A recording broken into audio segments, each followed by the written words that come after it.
बच्चों, BCom final year की इस क्लास में आपका पुनः स्वागत है। हम कैपिटल स्ट्रक्चर का चैप्टर कर रहे थे। उसमें हम आज पूंजी संरचना निर्णय देखेंगे। पूंजी संरचना निर्णय के बारे में अध्ययन करेंगे। पूंजी संरचना में संस्था की स्थायी पूंजी का समावेश किया जाता है।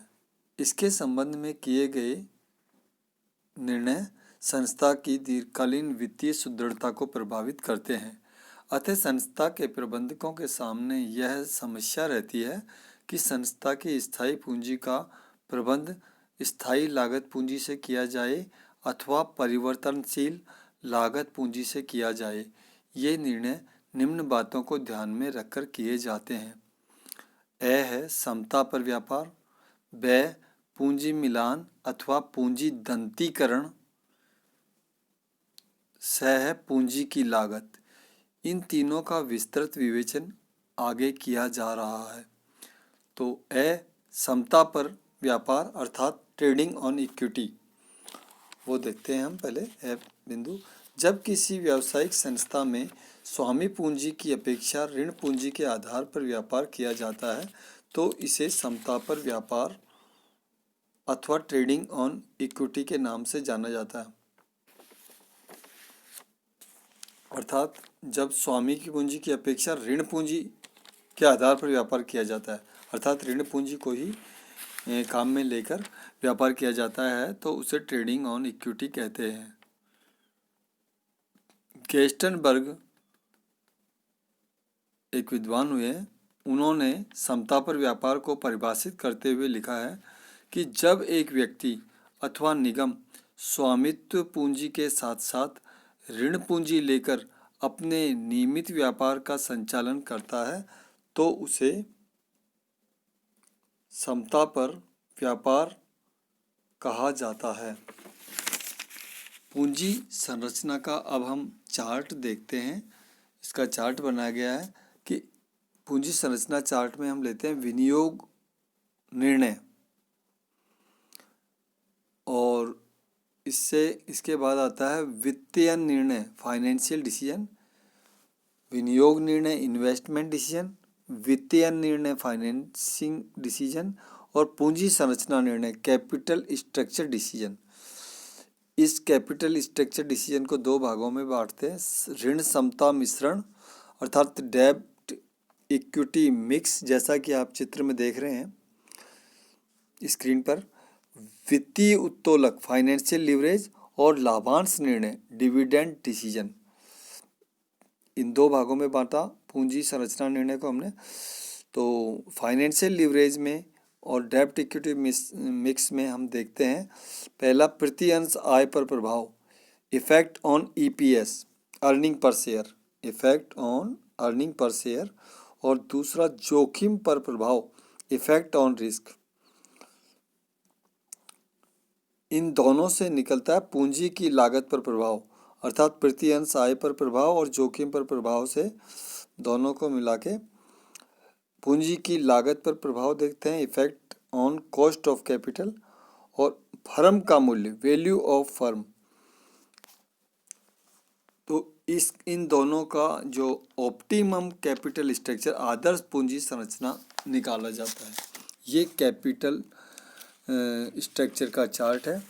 यदि किसी संस्था में प्रबंधकों को इस बात का विश्वास हो कि संस्था ऋण पूंजी पर चुकाए जाने वाले ब्याज की तुलना में उससे अधिक आय अर्जित कर सकती है तो निश्चित रूप से ऋण लेकर व्यापार करने की नीति अपनानी चाहिए। इस नीति के अपनाने से समता अंशधारियों की आय को बहुत अधिक बढ़ाया जा सकता है, परंतु समता पर व्यापार की नीति तभी अपनाई जा सकती है जब कंपनी को आय की स्थिरता तथा निश्चितता का विश्वास हो। गेस्टनबर्ग ने ठीक ही कहा है कि समता पर व्यापार मुख्यतः आय की अस्थिरता एवं निश्चितता की परिसीमाओं से बंधा हुआ है। समता पर व्यापार के प्रकार दो प्रकार का होता है।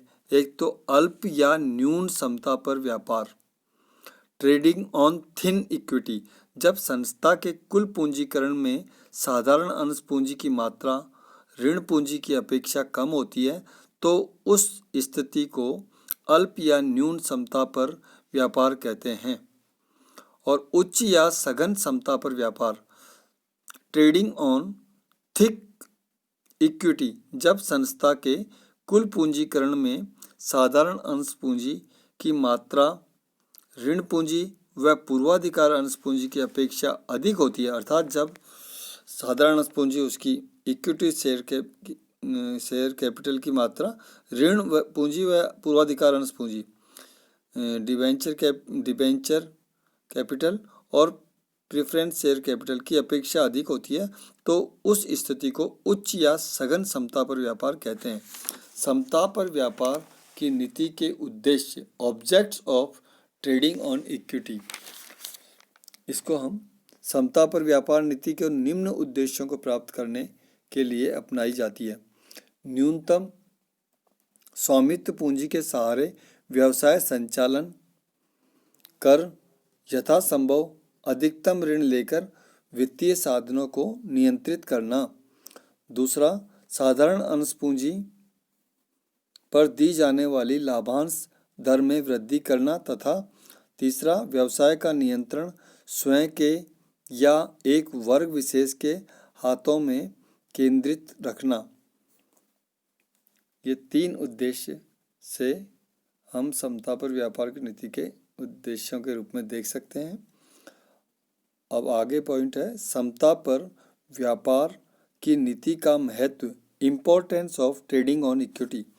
समता पर व्यापार की नीति का सबसे बड़ा लाभ यह है कि पूंजी संरचना में निधिबद्ध ऋणों, फंडेड डेब्ट्स का एक आधार है तथा इस नीति के अनुसार कार्य करने से संस्था को अधिक आय प्राप्त होती है, जिससे साधारण अंशों पर लाभांश दर में वृद्धि हो जाती है।